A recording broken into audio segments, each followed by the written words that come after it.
bringing you up to speed on the latest in conservation, science, and responsible hunting in Canada. Hey everyone, it's Mark Hall, and you're listening to the Round Canada podcast.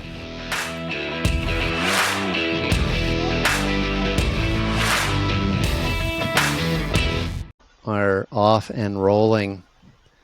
So the kickoff story this episode is we have a new government in place, and it's not what gun owners in the country were hoping for. And folks were actually hoping maybe that the new Carney government would have a different perspective or a different take on the controversial gun buyback program that was started with the Trudeau government. Thousands and thousands of firearms across the country are now on prohibited lists. But that was those hopes were kind of dashed very early in the new government taking over. They are paying, the new federal government is paying or have paid, I don't know which it is, both the Winnipeg, Manitoba, and Cape Breton, Nova Scotia police to help with the quote-unquote planning, coordination, control, and administration of the seizures of citizens' firearms under the bans. So Winnipeg police apparently have got $2.8 million to assist in collecting owners' firearms. Cape Breton police got $100 and something thousand under these agreements. And these agreements are supposed to run until March of next year. The new Liberal government has agreed to pay $10.7 million to 117 businesses. Those would be primarily, I think, gun retail businesses for merchandise inventory that they've had to shelf, like pull away from the public, handguns, everything. So $10.7 million is probably like $200 million worth of firearms that they're going to pay $10.7 million for. And then folks have found out that the new federal government has earmarked a little over $340 million to carry forward with the gun confiscation programs, but have only earmarked $80 million for dealing with illegal firearms and crime in this country. A recent public opinion poll that was conducted just after the election and the new government sworn in showed that that only 26% of the Canadian public now supports the buyback program, and 55% of the public is supporting more effort to be put into crime and legal firearms and illegal use of firearms. So I don't know whether those numbers were represented that way the last couple of years, but anyways, it's kind of interesting whether or not this signifies like a shift in the non-firearms owners in the country realizing that $340 million to take away licensed firearms, given the amount of crime that places are seeing, are not the best use of public money. So time will see. The only way that that's going to make any difference is if that voting segment of the public starts writing the federal government saying you need to scrap this buyback program. So what are you even seeing out there? Well, I just see crime going up, and not just like petty stuff, but really significant violent crime.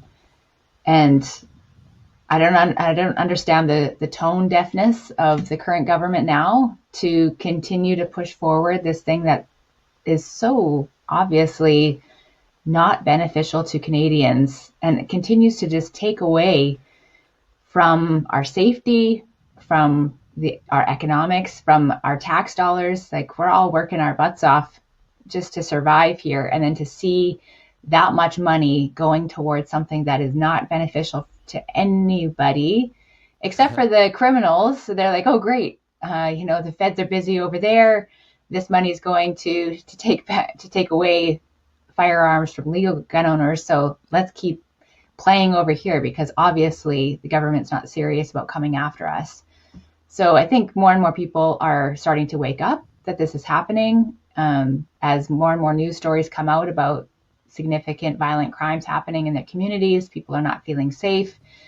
The revolving door of criminals coming in, going out, sometimes the same day. It's just painful. It's incredible to watch, the Canada that we had 20 years ago, even 10 years ago, is not the same today. And it does make me concerned. I'm raising kids here. It makes me concerned for their future and what it's going to be like moving forward if things don't really shift pretty soon. Yeah, yeah, no, that's true. I just read, I think I saw on my news feed this morning that of all the cities in North America, the two cities with the highest crime rate is, if I remember right, Winnipeg and Kelowna. Kelowna, wow. Yep. And those rank above any of the top U.S. cities for crime. I think that if I remember right, that was like total crime, not just crime committed with firearms, but just total crime. Winnipeg has been like that for a long time. Edmonton was as well, kind of like the crime capital of Canada for quite some time. But yeah, and this I think it was like the top 10, and Canada was in like half the cities.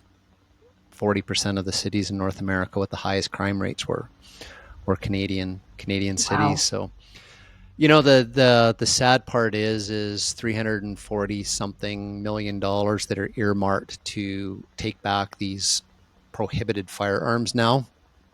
That's really nothing Mm-hmm. money wise to a country that operates in trillions of dollars. It's just it's not a lot of money. I mean, $340 million is probably the monthly debt payments on debt loans that Canada has, like with the World Banks and stuff. So it seems like big numbers, but that's unfortunate that $340 million is just not a big deal. I think last year there was a story where the department of the federal government that Trudeau had created to deal with all of this buyback stuff, they had never actually bought back a single firearm that's on the prohibited list, had already spent like 60 or 70 million dollars running this department. There was, like tens and tens of people, like I think it was 40, 50, 60 people or something that works in this federal department now,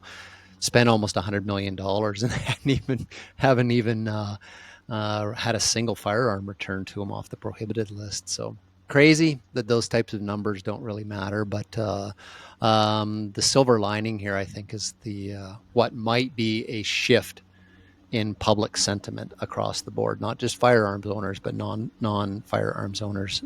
So they just have to get together and put some political pressure on the government over that. So Yeah, and I time think will tell. that's probably the key factor here is like it's one thing for us to be frustrated in our homes and talk amongst ourselves, but to actually take that next step to contact our member of parliament and tell them how we feel and really demand change because things are not getting better, they're getting progressively worse.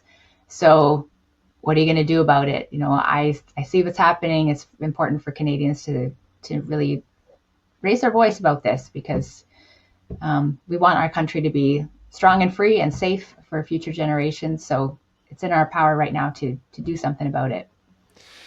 Yeah, so I think the message there is they're probably tired of hearing from firearms owners in the country. So it's like talk to your friends and family that aren't firearms owners and try to get Yeah. them to write their MPs over this and shift $340 million over to crime prevention, border stuff, all those sorts of things. So Yeah. anyways, we'll keep following that story along, and maybe 2025 we'll see some good news with the new federal government over these prohibited firearms. So Hmm. the next story coming out of Manitoba. Manitoba has been like the epicenter of conflict between Indigenous and non-Indigenous people as far as access to the land and hunting rights and stuff. I've been following those stories for a few years now.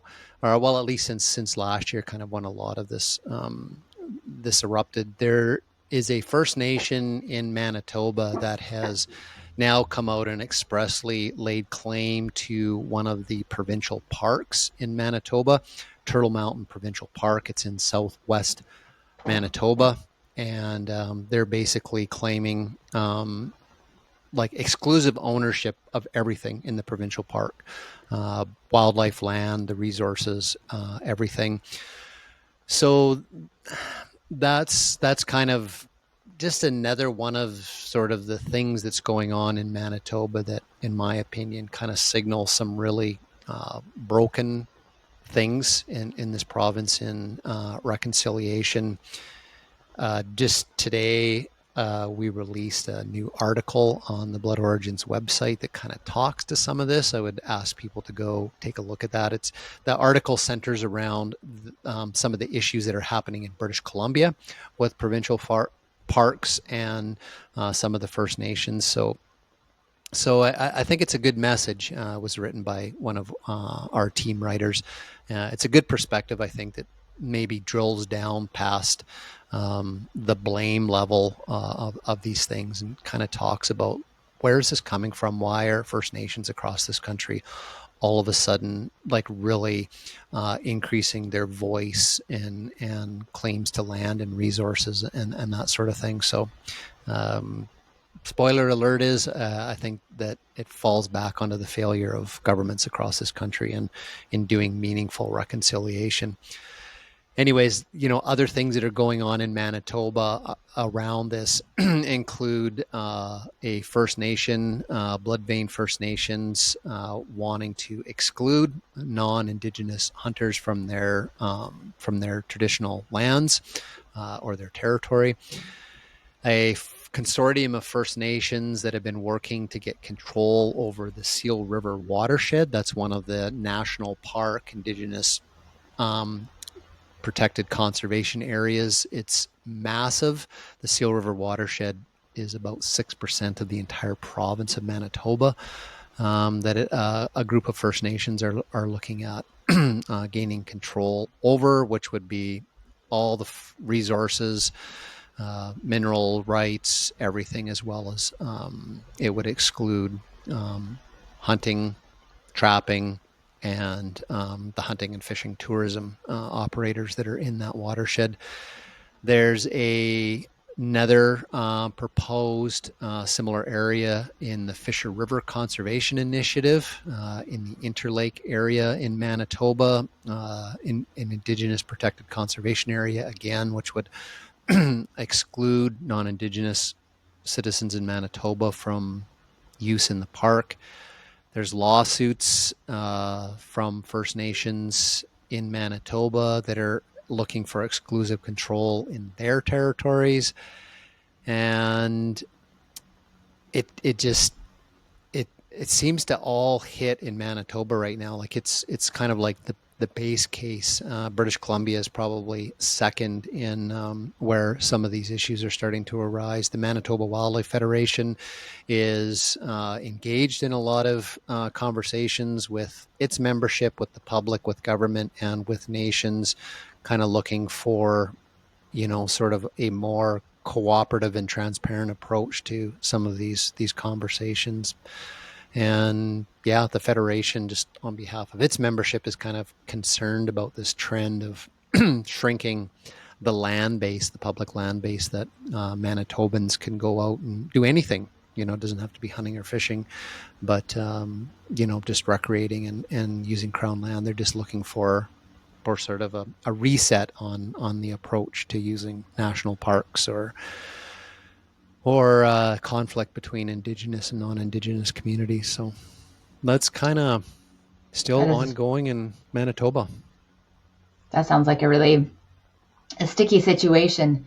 And I wonder, because there's more than one First Nation tribe in any one area, like sometimes they overlap, right? So would there be conflict between different nations? There can be. The boundaries of a nation's territory are not perfectly clear. Like they're not like provincial provincial Yeah, boundaries. exactly. And the reason for that in Canada is where a nation historically occupied lands and resources in order to determine kind of where that nation existed, if you want to, or the lands that it used, relies a lot on archaeological records and finds and sites, as well as some traditional knowledge and oral history and stuff. And it sort of all of that's put together to create quote unquote kind of a legal boundary. But when you're going back into things that are either beyond like people's recollections, like elders' recollections of where things used to happen on the land, or what archaeologists have been able to find and prove, who something, which culture was attributed to an archaeological find, then you have these gray areas between different nations that said, oh yeah, we used to be in that valley, and another nation is like, well, we used to be in this valley. So they tend to be these overlapping areas, which becomes political as well, just because different nations, just like non-Indigenous governments, don't see eye to eye either, as far as when they want to assert their rights on a particular piece of land, then they can be at odds about whose rights actually take precedence over a piece of land. Then Canada Yeah. becomes more complicated when you bring in Métis peoples, Yeah. I who was thinking that. then are wanting to assert, their rights as well on the land and resources and uses like hunting and that sort of thing. And First Nations disagree with Métis asserting Hmm. rights on a land claim type level. So it's very complicated in Canada, and I don't know. I've just been reporting on these types of things for years and years here in Canada, and it just again kind of comes back to, I just don't feel that governments in this country are doing a good enough, honest enough, transparent enough job of sorting some of these issues out. And so nations are getting more and more aggressive in asserting rights, things going into the courts, which is usually where things then become law, is from Supreme Court decisions. And then governments have to then figure out how to deal with a Supreme Court decision. Very costly, to do that sort of thing. But, I just have always kind of come back to digging down to the underlying causes, why these things happen. And unfortunately, it tends to impact the average citizen who maybe thinks they don't have a lot of control over this. It's the government that's supposed to be fixing these things. And I think that's maybe where the main message is in the article that we just published. And kind of the message here is, I think it's maybe time for people in the country to realize that you can't sit around and wait for governments to develop relationships, understand problems, and find workable solutions for everybody.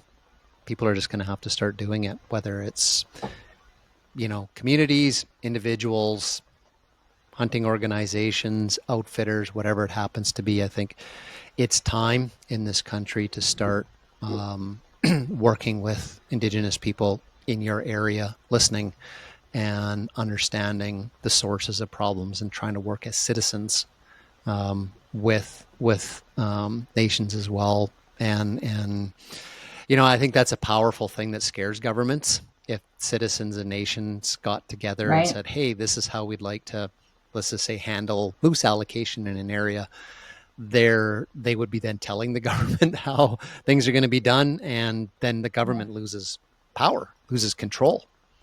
And governments don't like that. They'll do everything to maintain their power over decisions. So I don't know, folks. That's what I would recommend doing at an individual, community, club, group Yeah. I level. wonder how that can come about. Like I think of my local First Nations community in the Capilano River area. Like I don't know how to bridge that gap as just an average Joe like myself. They do seem very separate. And so, yeah, I would just wonder how that would actually play out for the average citizen to bridge that gap and start building relationship with First Nations communities nearby. How do you do that? I think one of the the piece of advice that I would have, I guess first you have to be aware that like there's 600 and something nations in Canada. Every one of them are very different, Mm-hmm. in their culture, their histories, where they live, what's important. Some of them are so fed up with governments that they are looking for collaborative relationships with local communities or outside organizations to get stuff done. Let's just say, like in wildlife management or conservation or fisheries. Others are sort of, they don't want to have anything to do with non-Indigenous communities or people because they want government to government conversations because it's our governments, non-Indigenous government, elected governments that have the power to do things with their government. So we're not the power holders. We're not the decision makers. So you have to be aware of that dynamic at the start. And obviously, if you have a nation that is more interested in government to government reconciliation, then you would have to work through your government, your MLAs and stuff to be like, you need to do something here. You're not doing it a good job. Or you have an opportunity to, to work, with nations. I would say as an individual, one of the best things you can do is just start to undertake opportunities you have locally to learn and get involved with Indigenous communities. And like where I live in Cranbrook in BC, like there's all types of events that happen throughout the year of different bands in the Tanaha Nation where the public's invited. You can Mm. go to events, you can go to ceremonies, you can go to open houses, you can go to community meetings, all of these types of things, and sort of become like a bit of a community citizen in, getting That's involved in true. their community. And even if it's just like a, like a picnic or a kids event or, a rodeo that's on traditional lands or something like that outside your community, like anything like that, it's just people are going to start meeting people, and I think Hmm. that's probably more important than anything because I think non-Indigenous people are segregating themselves as much as what some nations are wanting to keep to themselves or whatever. And I think the more barriers are broken down because people become friends with each other is probably Hmm. the first start. So I would say That's give true. give that a try. Yeah, and I have heard of events that they've held down at the beach near the ocean here. So that's good advice, good Yeah, recommendation. and I think when it comes to hunting, as fall rolls around, people are going to have like big trips planned for the year. They're going to travel from city A to location B in their province or territory to go hunting. Do a bit of research, find out what nation that you're heading into, and if you want, stop in at an office when you pass through one of the local communities, just introduce yourself to say where you're going to be doing, say thank you and talk to a few people and maybe ask if, there's concerns where you're going or if there's something happening, or whatever. And again, you're a bit of you're an ambassador that way for the non-Indigenous hunting community. And that's going to go, a long ways as well to start, sort of checking in and saying hi and and those sorts of things and learning a little bit while you're there. So even if it's nothing else, just stop in and learn a few traditional words in their language for the animal you're going hunting: moose, elk, bear, stone sheep, whatever. I think that's kind of fun as well. So Hmm. Yeah, totally. our next story, Ontario. This I was actually very surprised by this. The Ontario Federation of Anglers and Hunters. I love that organization. They're They're big.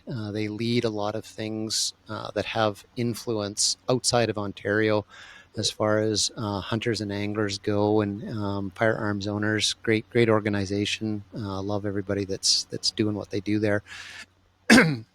They recently partnered with Feed Ontario to, I guess, advocate to the Ontario government to allow hunters to be able to donate legally harvested wild game to food banks in Ontario. And I was actually quite surprised in a province as large as Ontario, amount of people, amount of hunting that goes on, that was not legal. It was not an option for hunters to be able to do that. So OFAH and Feed Ontario are working together to try to advance this. I don't think they've got any response from the powers to be in government yet, but one of the things that OFH is really good at is when they start something like a campaign, like they don't just like throw a letter or throw a couple snowballs and then move on to the next thing. They keep it going. They keep the pressure. They keep the conversation going. It's one of the reasons they got their spring black bear hunt back, because they spent 2 decades of never letting the issue go and keeping their elected officials up to date on spring black bear hunting, the economic value, the science behind it.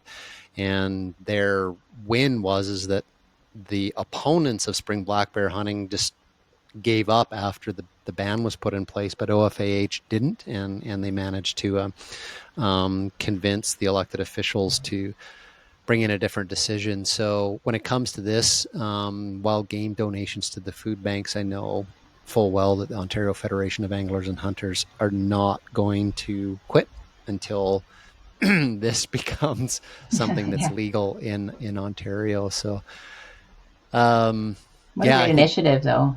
It is. I mean, all through the United States, they have, Hunters for the Hungry type programs and stuff, or that's just the sole reason someone will go out and fill an extra tag that they have, like an extra deer tag or whatever, is strictly for food bank purposes. And it's very strange for, in these challenging times with more and more people using food banks, doing food stamps and stuff, that a province would not entertain that. So yeah, hopefully that gets turned around real quick. Is that the only province where that is illegal, or do you know of the other provinces where you can't do that? That I don't know. I've actually haven't done a look across the spectrum. So yeah, that'd be interesting. I wonder what BC's take on it is. Do you know BC, since I'm here? Yeah, you can donate food here. Much of the game that the conservation officers, I guess, seize from illegal hunting activities or violations go to food banks. So they just have arrangements with butcher shops. Okay. And the game goes, it's all put into hamburger, and then the food bank comes and picks it up from the butcher shop. Years ago, when I first moved into the property that I'm on now, there was a white-tailed doe, got her leg stuck in my neighbor's fence trying to jump into our yard, and the leg wrapped around and long story short, she ended up like tearing all the muscles and everything out of her hip socket. And the conservation officer that came had to put her down. And he basically, like, he's busy, and said, I don't have time really to deal with this. Otherwise, he'd just throw it in his truck and, drop it off out in the bush, in a bush site area or whatever. And so I just said, well, I'll skin it out and take it down to the butcher shop. So he said fine. So I skinned it out and took it down, and then that went into the program where all of that meat from that deer went to the food bank. So that could just be built upon so much, building community, like family barbecues, really to break down those barriers between hunters and non-hunters, and providing for each other, helping out communities, helping out single moms with their kids. Like this, yep. Like there's so much potential for that. it's an unsung Unsung. there we go, unsung part of what hunters do across this country. Outfitters donate, I would say in the hundreds of thousands of pounds or tons across this country are donating meat to their communities, especially First Nations communities, where the hunters can't export all the meat logistically out, take back to their home. They're primarily, up for the hunting experience and for a big moose or whatever. And yeah, none of that meat goes to waste. And nobody, this is just something, one of these things where hunters have just always done this. Outfitters have always done this kind of quietly, never having a need to show the public. But then it's time that we start showing that, because we're getting Yeah, criticized for everything we do, and not saying, well, hang on a second, here's a positive benefit. If you took the hunting rights away from this outfitter, that's 400 people in the surrounding area that aren't going to get moose meat this winter. that's right. How do you feel about that? So That was a big part of I don't know if you listened to the Shane Mahoney episode with the Wild Harvest Initiative on the Sheep Fever podcast. I listened to it the other day, and it was an incredible episode. So educational, so inspiring, and really just great to have all of that information in your back pocket as a hunter. So definitely encourage everyone to go listen to that episode. It was really exciting. I loved it.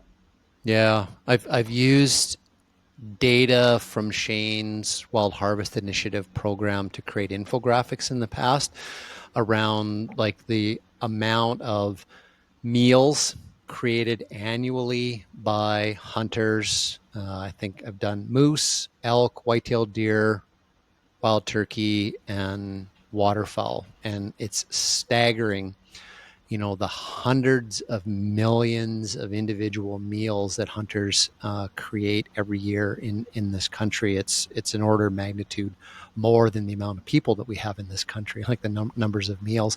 And one of Shane's big things is if you take that away Hmm. and you have to replace that through agriculture, the impact on nature in the amount of land that has to be, more arable land that has to be created for agriculture, is a net loss for wildlife and biodiversity. So hunting plays a role that way in feeding people, and at the same time through conservation, protecting wildlife and through protecting habitat. So yeah, it's a great program. Great program that he has there. You can check him out, Conservation Visions, and look for the Wild Harvest Initiative out of Eastern Canada. Shane Mahoney. Yeah, props to you. The last On the last episode, we did covered a story about this initiative in the city of Toronto about turning their lights off at nighttime because of the impacts of light emissions on migratory birds.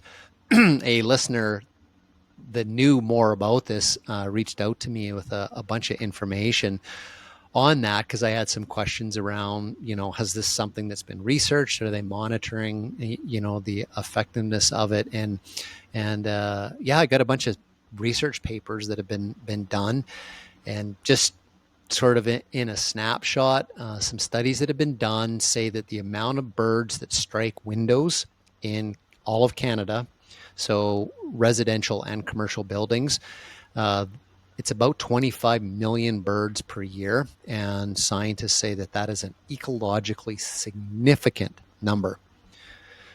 The whole program in Toronto was sort of initiated quite a number of years ago by a citizen-led group called the Fatal Light Awareness Program, FLAP. And they got involved in rescuing and relocating disorientated birds. So another thing that happens in the cities is through light emission, birds that are migrating through get into the downtown cores where all the big sky races are. They get screwed up by the lights, and then they get stuck in this matrix in Oh these man. cities. And so they're birds that are literally like on the ground. They don't know what's going on, or they have bonked a window, but they're just dazed, or they're literally trapped in this environment, and they cannot, because of light emissions at nighttime, they cannot get themselves orientated to get out and get on the right path again. So this citizen-led group, that's where they started, was rescuing and then I assume transporting birds outside the city so that they could see the night sky and get themselves orientated to carry on with their migrations. There's been research done in Toronto where they were monitoring 16 commercial buildings in downtown Toronto, monitoring their light emissions. The basic findings were that bird death and these trapped birds, the correlation between the number of deaths and the number of birds trapped was correlated to the amount of light emission that was coming out of the high rises at nighttime. So when they reduced light emissions, there was a reduction in bird death and disorientated birds.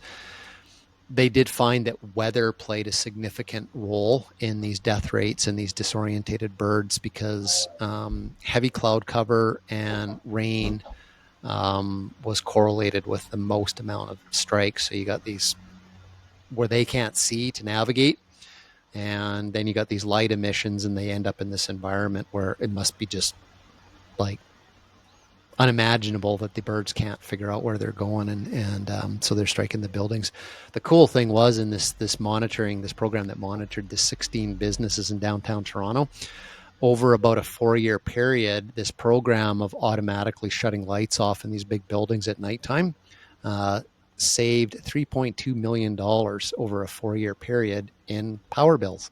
Hey, there you go. And then there's the whole carbon emission thing that was attached to it as well. So yeah, great information. Happy to pass that on. Anybody that's got any more information on any stories that we cover, reach out. It helps us. Elvers. Remember those little guys? Yes.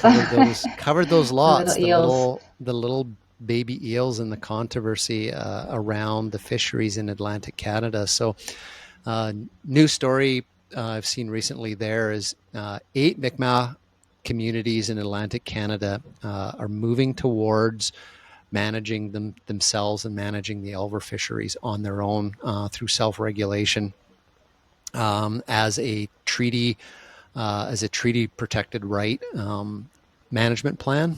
So they're developing their own management plans. That's causing some controversy because I think Department of Fisheries and Oceans doesn't like the idea of the Mi'kmaq having their own regulatory system and management plans and operating to those, because DFO is saying, well, you're still subject to Federal Fisheries Act regulations. So there's a little bit of conflict happening there. And, it's not all smooth within the Mi'kmaq community in Atlantic Canada as well. The elvers form part of, and this is what is so cool about Canada, they have a historical and cultural importance to the Mi'kmaq people in Atlantic Canada. The eels were always a dependable food source for them, kind of depending on what else was happening on the land or with other fisheries run. And it was critical in times of scarcity and just part of their culture. But because of their conservation concerns right now and the gold rush around harvesting these things, because they're worth so much, that not all people in the Mi'kmaq communities are supportive that the Indigenous communities are still fishing the elvers, even though through the Marshall decision they legally have a right to harvest for commercial purposes for moderate livelihood. So again, message here, incredibly complicated scenario, both between different levels of governments and federal, provincial, First Nation governments, and even just differences in ideologies amongst Mi'kmaq fishers and people about the elver fishery. So, but super, super interesting to learn about the significance, in their culture. And again, comes back to that, like having to learn, about this, like I think everybody in Canada would be like, yes, salmon were very important to culturally to Indigenous Right. people, but that's, that's definitely very West Coast. I think Hmm. people in Canada are very aware of that relationship, but to be educated and learn that eels sort of signified a same level of cultural importance in Atlantic Canada, I think is just, it's It was just, news to it's, me. it's cool. And I think it's just a neat responsibility of all of us to know, because that becomes kind of the foundation of when there's conflicts like this, whether it's a conservation concerns or a harvesting right concern, is comes back to that cultural importance. Yeah, and ultimately there needs to be some kind of collaboration, so that everybody's happy and that the species continues to, thrive and grow, and that there's enough for today and enough for the future generations, so it can continue to be that cultural significance. People can continue to make a living off of it. People can continue to eat. Um, so hopefully they can figure things out. It sounds really Yeah. complicated Part and part difficult. of what is such a mess in Atlantic Canada over this is the commercial value of these things. Remember, like Right. $5,000 a kilogram Yeah. in Asian markets. So, even the Mi'kmaq fishers are fishing these things for a livelihood perspective. It's not just for, personal consumption or social cultural type, uses and meanings. It's a livelihood. It's a Yeah. means of making money, and that's a bit controversial as well in the Mi'kmaq communities. From what I've read, is, people are like, well, you're just doing this to make money, and we're kind of concerned about the conservation status of the eels. But with that current situation of these things being worth so much, you got all of the illegal stuff that's thrown in. So you have Mi'kmaq commercial fishers who are regulating themselves. You have non-Indigenous commercial fishers who have DFO licenses and a quota, and seasons and regulations and DFO, the enforcement officers. Then you throw in all this illegal stuff. So at any given moment on the streams at nighttime, are a group of fishers on the river legal commercial fishermen, non-Indigenous or Mi'kmaq fishers, or are they poachers that are armed? And like, that's what's been going on the last few years on the river, which is why last year the federal government, the Minister of Fisheries and Oceans, closed the season down and just pulled back and for DFO enforcement officers and just said, you need to stay away from this, because basically someone's going to get killed. Yeah. So it's compounded by this illegal harvesting that's going on. And of course, that's the unregulated part, which is going to make the commercial and the Mi'kmaq fisheries unsustainable, is because nobody can fully account for the impact of, of poaching. So Yeah, exactly. And there's no timeout with this stuff, right? It just keeps going on and on. It's not like we can call a timeout and everything can just settle and we can figure things out for a minute. Um, the harvest continues illegally, and trying to figure out numbers and collaborations and making sure everyone's happy.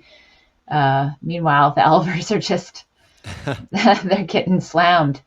So hopefully things can figure I out. mean, obviously, a path forward, I think, in my mind, is there has to be like a national collaborative strategy between federal government, the provinces, and nations, Hmm. and the commercial fishers as well, which would include a collaborative approach to enforcement. I think, some way, shape, or form, the federal government has to figure out how to bring um, Indigenous harvesters, Mi'kmaq people, into the enforcement side of things. They have an ownership in a livelihood industry, and so there's incentive there to ensure sustainable harvests, which means enforcement. So I think Yeah. there needs to be one of those models, and we see models like that around the country. In BC, conservation officers have agreements with different nations with the Land Guardian program, sort of in a quasi enforcement kind of role, eyes on the land sort of thing. So maybe that's a model that will get moved into the elver fishery. So something needs to change, or somebody's going to end up hurt seriously. Yeah. Pigs. Wild pigs is a controversial topic in the prairie provinces. One of the very first episodes we ever recorded for the Hunter Conservationist podcast was with Dr. Ryan Brook from University of Saskatchewan. He's Canada's sort of leading wild pig researcher, and he's doing research all over Canada that's showing the extent of where these wild pigs are expanding to. And in lots of circles, that science is not being well received. People have trouble seeing where he is showing that wild pigs are on the landscape in Canada and nobody's seeing them. So there's this gap between, you know, folks are out there hunting and doing stuff and not seeing pigs everywhere, and Dr. Brook's work showing that there's pigs everywhere. And so people are kind of like calling BS on his work. And so recently there was some kind of bun tossing happening in the media between Dr. Brook, University of Saskatchewan, and the Saskatchewan Crop Insurance Corporation, again at loggerheads over the extent of this wild pig problem. The Saskatchewan Crop Insurance Corporation claims that it's the leading organization in Saskatchewan for eliminating wild pigs, and they've taken over 1,000 of them since 2017. They said there's only really 2 areas in Saskatchewan where there's a wild pig population, but they're actively in there killing them. Dr. Brook is saying that the wild pig populations are continuing to expand north into the boreal forest and west across provincial boundaries, and just doesn't agree that there's anything being done provincially or nationally to bring these numbers down. So yeah, that's kind of been an ongoing thing with the pig research is sort of the denial of Dr. Brook's research. Which I find funny, because if there's evidence that there's crop damage, something must be doing it. Why can't they put up trail cams or something so that we see the pigs at night, because they move around at night, and we all know how many pigs are in a litter, roughly, right? Like half a dozen pigs. 1,000 pigs over that many years is not a lot. That's what Dr. Brook would probably say, you know, as well. You know, these things they're just epic in their ability to breed. Exactly. You know, like a female. So a female with offspring it's called a sounder, and that's pig language for a flock. A flock of wild pigs is a sounder. And yeah, it's just like she can literally have like a dozen, you know, or more. Right. Some of these sounder groups can be like 60, 80 animals, 2,000 or 3,000, and their offspring. They can just be massive. And if I remember right, these piglets, the females, young of the year, can have their own offspring, I think at like 9 to 10 months of age. Wow. So you and can a see sow be bred more than once in a year? Yep. Or yeah, exactly. Yeah. So like they're pumping out babies. They're almost like the rabbits of the pig world in their ability to breed. So, you know, the whole premise to effective lethal removal of wild pigs is you have to be able to remove the entire sounder in a single shot. That's most effectively done through trapping programs. So the general approach is they get a report of pigs in an area. They do, in the prairies, they do aerial surveys. They try to locate them and get an accurate count. And they will go into areas over and over and over and over until they know we're dealing with 60 pigs or 40 pigs in this area. They'll set up traps that have remote cameras on them, remote releases, and literally people will sit there and count the number of pigs that have gone into the closures. And then when the hole works that they know that are in the area there, they'll close the gate and then they go in and kill them all. But if they know there's 40 pigs in an area and like 39 are in and number 40 walks up to the gate and kind of like gets a little weirded and doesn't go out, they won't slam the gate shut, because you can remove 39 out of 40 pigs, and that one that's left can literally a year later create 40 to 60 more pigs, right? So it's kind of an all or nothing approach to getting pigs off the landscape, which is why Dr. Brooks said that, like, hunting, here and there, removing a pig doesn't do a lot in the way of population control. And in fact, it kind of has the opposite effect, that if you shoot one pig out of a group, the rest are like, holy shit, and they change their behavior. They become more nocturnal. If they get a lot of hunting pressure, that starts to push them into new frontiers, which is part of what he thinks is leading to them expanding westward out of Saskatchewan, is bumping into hunters and whatnot. So anyways, it's super controversial subject in the prairie provinces. It's people just don't want to believe his science. So which is interesting, because people always talk about science-based wildlife management until the science until it goes jabs up what against what they believe. what you believe.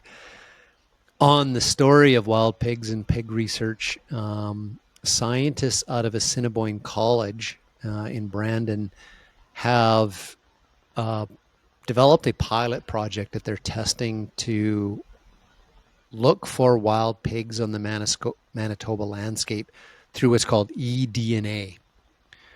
And every animal, even us, are leaving our DNA behind as we move about doing our business, in the way of walking around and eating and doing everything. We're shedding off skin and tissue and cells and whatnot that have our DNA in it. And scientists have found that they can take water samples and find the DNA of species that are living in the area. In fact, I think I saw a scientific report last year that they can actually take it out of the air now. So they can literally go into like jungles, do air extractions, and do DNA analysis and go, hey, there's actually a species living here that we thought went extinct in 1800. So Wow. now they know it's there. They just have to try to find it. So anyways, scientists at Assiniboine College are using eDNA through water testing to look for wild pigs in Manitoba, where they might be. And the single biggest issue with the wild pigs in Canada has to do with their ability to spread the African swine flu. If it ever gets here and gets into the wild pig population, the wild pigs are carrying it everywhere, and they can come up to or be in close contact with domestic pig operations and transfer the swine flu, which would basically devastate Canada's pork industry. So, because then nobody would take the pork, and you end up with the situations where producers are having to cull their pigs and bury them. So we don't have African swine fever in Canada. Its closest place is the Dominican Republic, which, all it takes is for some tourist to go there, visit a farm, get some mud on a shoe, come back, bang, there we have it in Canada. And the wild pigs become the greatest threat to the pork industry. So That would be a great part of the Wild Harvest Initiative, though, too, aside from the African swine flu, kill a sounder of pigs, process them. Everybody's got bacon. Sounds like a great deal to me, if we can figure that out. In throughout Europe, they manage pigs for hunting tourism and for food production. Landowners manage their pig populations through hunting, and they do management hunts, management culls to balance their populations out, as the population changes or grows. But the primary form of hunting over there is through these driven hunts. Hunters are put in stands, and then you have the beaters and the dogs that go through the forest, and they run the sounders by, and these hunters have to be like practice and be super good because you're shooting at running pigs as they go by. If you don't know anything about this, go on YouTube and look for wild boar fever, and you'll never see hunters anywhere in the world that can shoot as good as what those guys can at flat out running pigs, and they can just be dropping them at 100 yards on the full run, and they get like 3 or 4 or 5 in one go. But because of the nature of the pigs and their seclusiveness and living in thick stuff, these driven hunts are a standard way of effectively hunting them. And a professional hunting team can come into a management area and in 2 days remove several hundred pigs from the landowner's population and achieve their goals, and then they leave, and then all that meat gets processed and taken into town. So Yeah. I was like, it's part of the culture in Europe, but as far as a hunting method, I've toyed with this idea of like, why can't we bring this concept of driven hunts to Canada? Yeah. It's like an And untapped maybe market. strategically use this in areas of the prairie provinces around our agriculture areas where hunting may be more effective than just the random deer hunter going, oh my God, I'm in my deer stand and there's a pig going across that field. Boom. That doesn't do anything, other than put some meat in the freezer. It's not helping with population management. And we did a podcast about 4 years ago on this. And one of the fellows that's on the Wild Boar TV show, from Austria was on the podcast, and we just were kind of exploring this idea, but it would take a huge cultural shift in Canada because you need a lot of people for these. You need like a hunt manager, and you need lots of beaters. You need trained dogs. Your style of shooting and proficiency in shooting is different, and it's all revolves around safety and angles and Oh, yeah. safety shooting areas. And like they got the traditional horns, like the start and the end of the hunt and all that. And it's like super cool. And maybe one day I'll go over to Romania or something and learn a little bit about this and come back and have a pilot project or something in the prairies. But I don't know. It's just an idea. I thought, hey, maybe this is something the hunting community could explore. And we can now bring together like hunting and pig management and threats to ag producers and find a win-win-win, situation through driven hunts. So Yeah, I think there's lots of potential possibility for positive outcomes on numerous levels. And, who knows, maybe it's not viable just because the landscape and the vegetation and terrain's differently. But, if half a dozen sharpshooters in an area, could, take out a couple hundred pigs in 2 days or 3 days, like, depending on the size of the population, that might help. Yeah, Might help. sounds like good fun to me. Story out of Alberta. People have been seeing pronghorn way up by Edmonton, around Devon. Apparently, if you're driving on the highway, people can regularly see this group of pronghorn that have moved quite north in Alberta. Paul Jones, a biologist with the Alberta Conservation Association, is leading a pronghorn migratory study in southern Alberta, which is the one that we raised some funds for radio collars last year. I saw an interview with him that was saying, at one point in the early 1900s that the grasslands, wide open grasslands, went all the way up into the Edmonton area, which then hit the interface of the boreal forest region, and it wasn't unheard of for pronghorn to be all the way up in the Edmonton area. Historically, it is, he said, a little bit risky for them to be that far north when snows hit, and it's most likely that those are going to be migratory animals that are just going to, at the first hint of snow, they're going to be, boom, they're going to be headed for Fort Macleod and get the heck out of Edmonton. So they wouldn't be legally bound to stay in Edmonton because they have to go to work like people that live there in the wintertime. So anyways, it's a cool story because I just think I always love hearing these stories of where they're finding wildlife kind of going back to where maybe they were 100 or 200 years ago. So it's kind of a cool story. So, hey, if you live in Yeah. Alberta and you've been up there and you've seen these pronghorn around Devon, drop us a line, send us a picture, because we think it's pretty cool. Yeah, definitely. I'm from Edmonton originally, so you know, that'd be neat to go back home and then to see some pronghorn around. I did a lot of driving around Alberta this past summer for my son's baseball. I was looking for them, but I didn't see any. Didn't see him. No. Okay.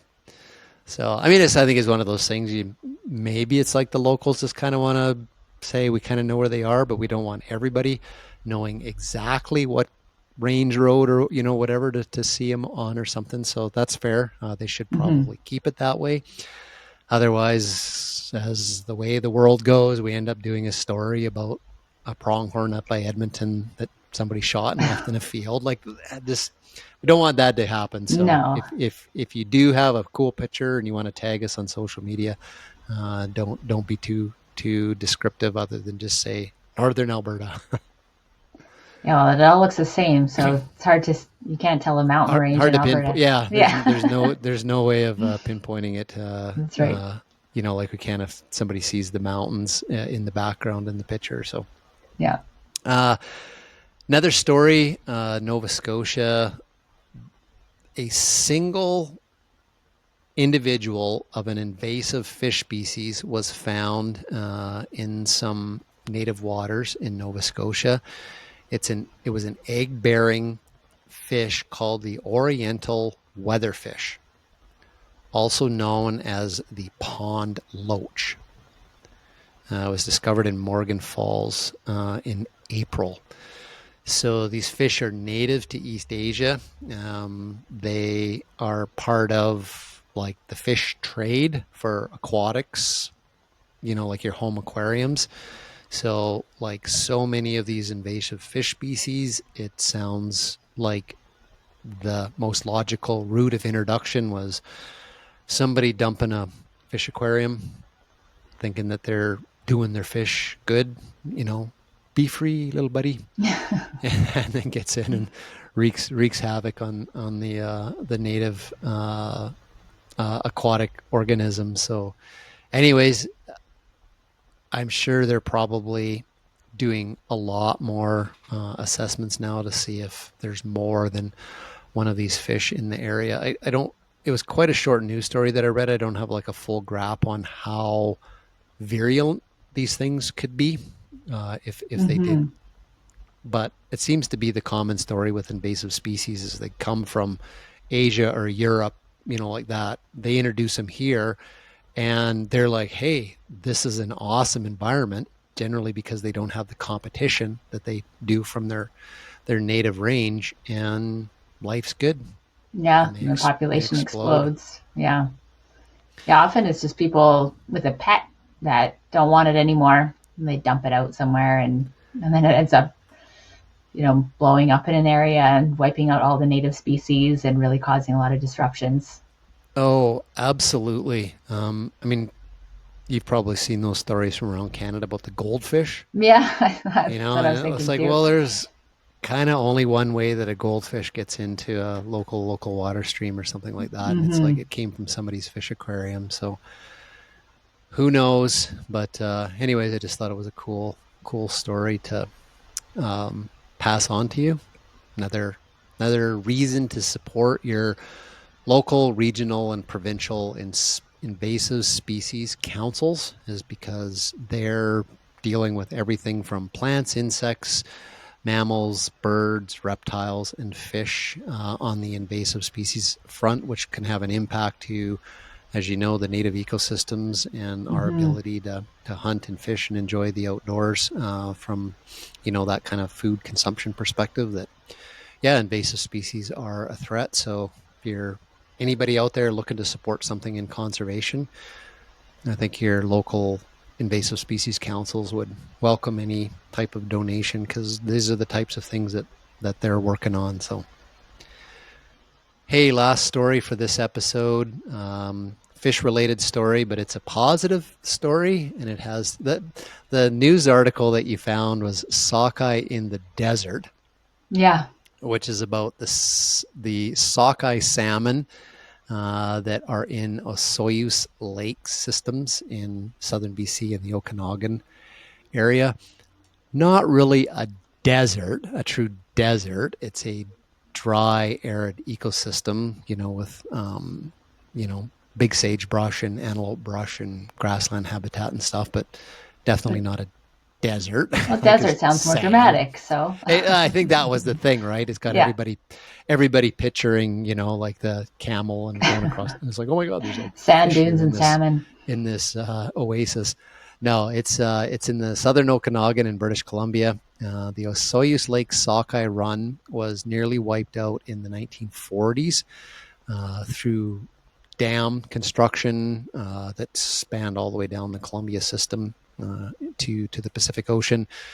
But for decades and decades, First Nations in the Okanagan area, working cross-border with nations and governments in the United States, have been working and managing to get, fish ladders and reintroductions of the sockeye to where thousands and thousands of these sockeye return to the Osoyoos Lake areas each year to spawn. It's basically the restoration of a wild sockeye run, and there's a fishery around it. Like it's healthy enough that you Yeah. and I and whoever can go out and fish these amazing silver and the bright orange red meat of that the sockeye are famous for. So That's amazing. super cool, great story of indigenous led conservation, Just goes to sockeye in the desert. show the just the timeline of some of these initiatives. There certain things that are happening, and we're like, oh, are we ever going to get this harvest back or this hunt back? And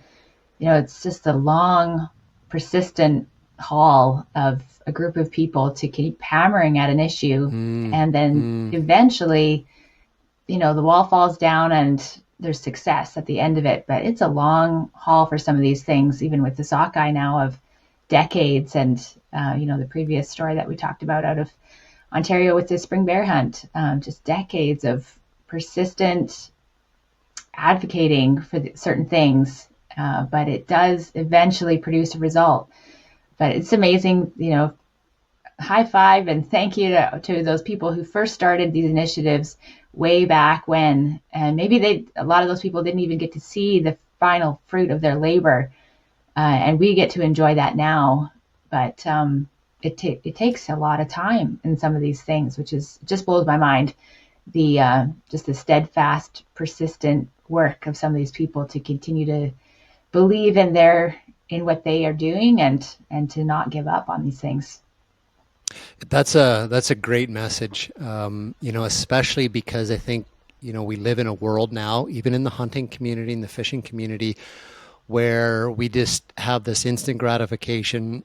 We expect these things to happen instantly, but when it comes to repairing, something damaged in an ecosystem, yeah, I mean, you are talking decades, maybe centuries, for these things to recover. And if you believe in it and you are in it for the long game, it a lot of these things are going to be things that, like you said, we will never live long enough to see the the the outcomes of these efforts. But we have to know that it will be, and somebody has to pick it up and do these things in conservation that aren't for us.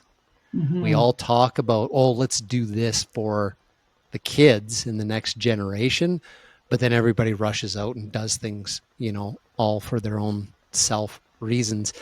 And this is truly a great example of seeing beyond, The here and yourself and now. your own benefits. Because yeah, it is. It's a long road to recovery, so to speak, and that's what we're talking about in these situations: dam removals and fish ladders and transporting fish, and and building up a whole culture of fish that know that its runs reestablished. And Mm-hmm. there there's something like an underlying thread that's common in indigenous communities almost everywhere in North America, at least in my experience in BC. I've seen this in several different nations, but they talk about their thinking is based on 8 generations.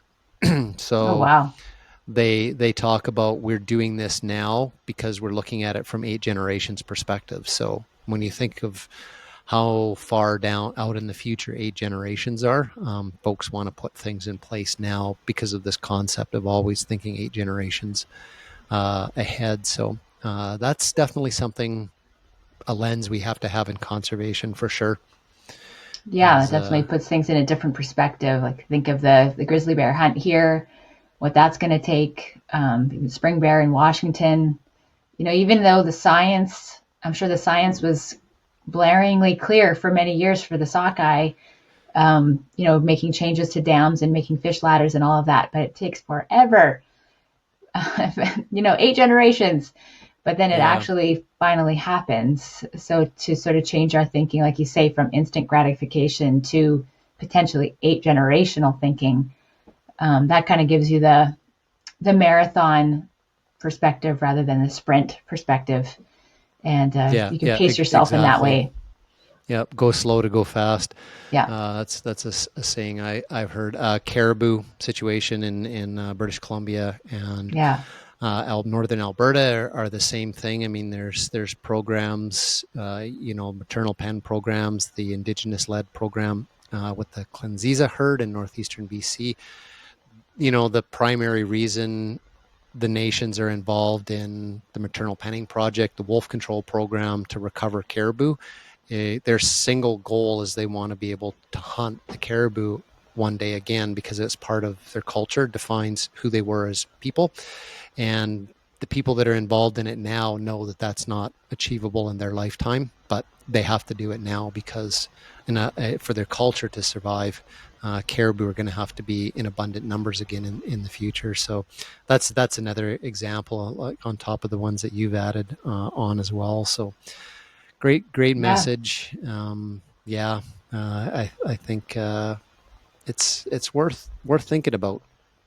I think the Right. biggest problem and one of the biggest barriers maybe that we each face as conservationists with this long-term thinking in Canada, maybe North America, is that our leadership cycles in politics, in the political system, is a 4-year cycle.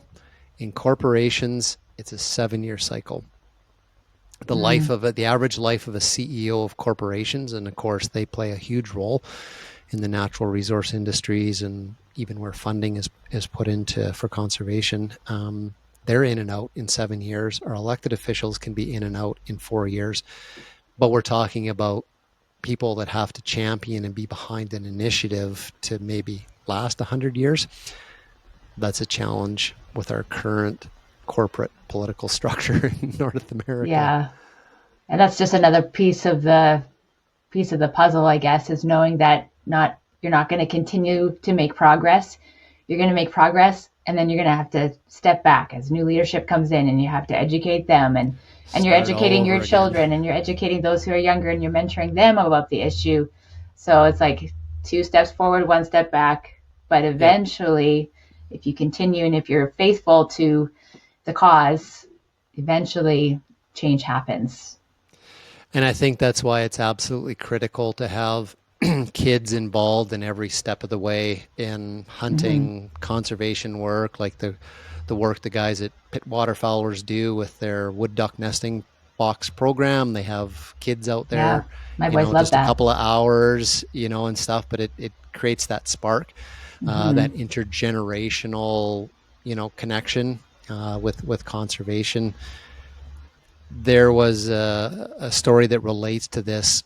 When Europeans first came in contact with the Nijga people in the Nass area of northwestern British Columbia, they immediately tried to assert control over the Nijga. The Nijga said, no, we want to enter into negotiations and come up with an agreement, essentially a treaty. It was in my lifetime that treaty was signed, which was the first modern treaty in British Columbia that was signed under the Clark government. They achieved their self-government, their own Nijga lands, and a bunch of things. That process took 110 years. Wow. And one of the things the Nijga people did right from the get-go when they started meeting with like British officials to discuss, treaty stuff, kids were there. Mm-hmm. Even right up until the 1980s and 90s meetings with federal government and provincial government, they always brought their kids because right from the get-go 100 years ago, their leaders knew this was going to be intergenerational to secure a treaty with the Europeans and the new government. And so these kids had to be essentially Part of the indoctrinated process. into the process because they would be the ones negotiating in 40 or 50 years down the road. So that Mm-hmm. same principle applies to conservation. So get your kids out there, get them hooked Right. on hunting and fishing, but then get them involved in the conservation stuff as well. So Yeah, cool. absolutely. Great conversation. Lots of stuff happened since the last episode. Lots of stories, but Oh, there's a lot that we we've didn't have time for either. We could be talking for the next 4 hours about all the stories well, happening. that's June's episode. So there seems to be a lot going on in the country right now. So there's Yeah. no shortage of stories for the Around Canada podcast. But as far as stories from April and the month of May, you're up to date on what's going on around Canada, and we'll see you in the next episode.